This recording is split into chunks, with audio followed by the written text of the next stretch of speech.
Ayan guys, kumukulo na ang ating steam chicken. Ayan. I-steam na natin ang chicken. Steam natin ng 20 minutes. Ayan. Mayroon pang 4 minutes na natitira. Tingnan natin. Ayan siya guys. Ayan ang ating steam chicken. Ayan po siya. Ayan.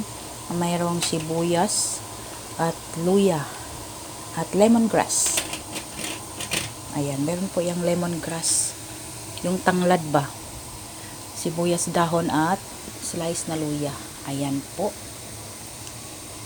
Ito po yung ating sabaw. Ayan po ating sabaw. Ay, cheese nut soup. Ayan, meron siyang waisan at chayote. May carrots. Ayan, carrots. At mayroong orange skin. Mayroon siyang corn. Ayan. May buto-buto. Buto ng baboy.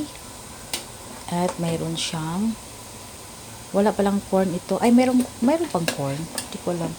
May corn. Ayan, may corn. At saka yung cheese nut ay parang na malambot na siya.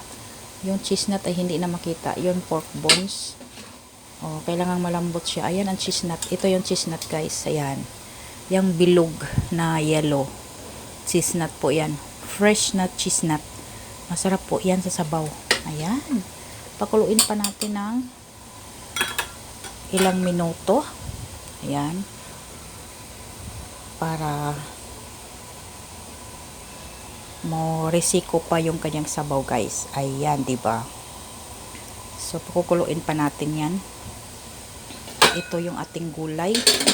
Nakahanda na dito sa sulok. Mayroon tayong, ayan, yung gulay. Ito yung gulay. Ayan. Gailan. Malinis na po yan. Hugas na, hugas na. Ito po ay gailan. Hindi ko alam kung meron sa Pilipinas ito.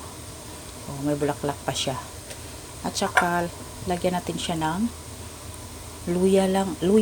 At saka, bawang.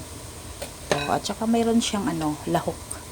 Yung dried sausage na beef flavor. Alright? Diba guys? Masarap yan guys. Mikos-mikos lang natin mamaya. Ayan. Thank you for watching everyone. Ito yung pinakalas nating lutuin ang gulay. Kapag dumating na si amo. Mabilis lang kasi yan. Ayan guys. Happy cooking everyone. And thank you so much everyone. Thank you for watching. Bye-bye.